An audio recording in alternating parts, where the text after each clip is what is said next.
你知道人类历史上最惨烈的坦克对决有多震撼吗？1200辆钢铁巨兽在8平方公里的土地上咆哮碰撞，炮弹撕裂长空，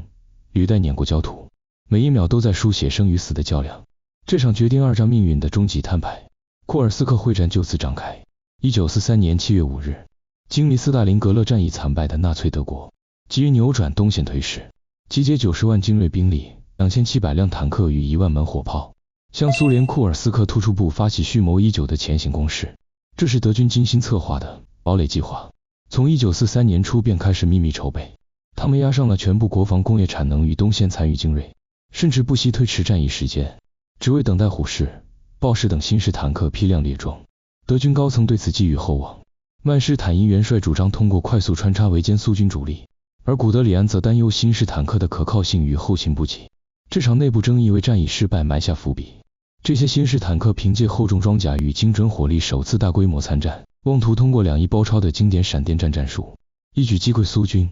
重新夺回东线战场主动权。而苏军早已通过情报部门洞悉德军企图。朱可夫元帅主导构筑了8道纵深防线，从前沿阵地到后方预备队层层递进，形成立体防御体系，每公里埋设3000枚地雷，搭配数万门反坦克炮、铁丝网与反坦克壕，甚至动员了数十万平民参与工程构筑。他们昼夜不停挖掘战壕，铺设雷区，将库尔斯克突出部打造成坚不可摧的钢铁壁垒。苏军还针对性部署了大量反坦克歼击车与近卫步兵师，专门训练近距离反坦克战术。士兵们熟练掌握用燃烧瓶、反坦克手雷攻击坦克薄弱部位的技巧。这场战役从一开始就注定是生死赌局，德军赢则能再撑1至2年，争取与盟军谈判的筹码；苏军输则彻底陷入被动，纳粹的侵略铁蹄可能再次席卷东欧。凌晨4时，距离德军预定进攻时间还有30分钟，朱可夫抢先下达炮火反准备命令，5000门火炮同时怒吼，炮弹如暴雨般砸向德军集结地与出发阵地，泥土与钢铁碎片腾空而起，德军的弹药库、通讯站接连被击中。半小时的密集轰击直接打乱了德军的进攻节奏，尚未发起冲锋的德军突击部队遭重创，坦克残骸遍布阵地，通讯线路被炸毁，指挥官与士兵失去联系，原定的协同攻势计划彻底泡汤。不少德军坦克刚驶出掩体就被炮弹击中，履带断裂，炮塔掀飞，士兵们在炮火中四处溃散，士气遭受沉重打击。苏军趁热打铁，以近距离冲锋战术直插德军薄弱环节，步兵伴随坦克抵近射击，用燃烧瓶与反坦克手雷摧毁德军装甲车辆，甚至有士兵抱着炸药包冲向德军坦克同归于尽。在南部战线的奥布扬方向，苏军第6近卫集团军与德军党卫队装甲军展开拉锯战，每一条战壕、每一座村庄都反复易手，双方士兵在废墟中展开白刃战，鲜血染红了阵地。最终苏军击毁德军坦克约300辆，成功粉碎了德军在南部战线的进攻企图。但这仅仅是开胃菜，真正的决战在7月12日的普罗霍罗夫卡正式上演。1200辆坦克在仅8平方公里的战场上展开厮杀，德军虎式坦克凭借88毫米火炮的超远射程，在2000米外便能精准点名苏军坦克，而苏军 T-3485坦克则依靠灵活机动性快速逼近，在500米内的近距离与德军展开缠斗。苏军近卫第5坦克集团军司令罗特米斯特罗夫率领部队发起快速突击，却因不熟悉地形，部分坦克陷入己方预设的反坦克壕，陷入短暂被动。战场上随处可见燃烧的坦克、断裂的炮管与阵亡士兵的遗体，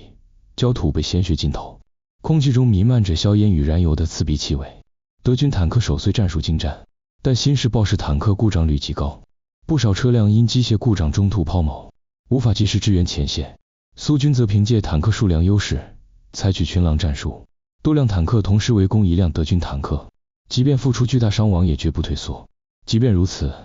苏军凭借3倍于德军的坦克数量优势，以3辆换1辆的巨大代价，硬生生淹没了德军的钢铁洪流。德军虽在局部取得战术优势，却耗尽了东线最后的装甲预备队，再也无力组织大规模反击。此时，盟军在西西里岛发起登陆作战，希特勒被迫从东线抽调部分兵力支援意大利战场，德军的补给线也因苏军的袭扰日益艰难，燃油弹药短缺问题愈发严重，空中战场同样惨烈。战役期间，苏军单日最高出动近600架次飞机，与德军展开12次大规模空战。122强击机低空掠过德军阵地，用航炮与火箭弹攻击地面装甲目标，为地面部队提供火力支援。德军 Bf-109战斗机则拼命拦截，双方战机在战场上空缠斗，不时有飞机被击落，冒着浓烟坠毁。苏联空军的猛烈打击，给德军装甲部队造成重大杀伤，显著削弱了其突击能力，为地面部队的胜利提供了有力支撑。苏军还专门组建了夜间轰炸部队，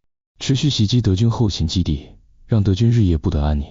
这场持续50余天的钢铁对决，最终以德军的彻底惨败告终。德军共损失50万人，1500辆坦克与3700架飞机，东线装甲部队的骨干力量几乎损失殆尽，从此再也无力发动战略进攻。苏军虽付出80万人伤亡，6000辆坦克损毁的沉重代价，却成功夺取了东线战场的绝对主动权。战役结束后，德军士兵士气低落，不少部队出现逃兵现象，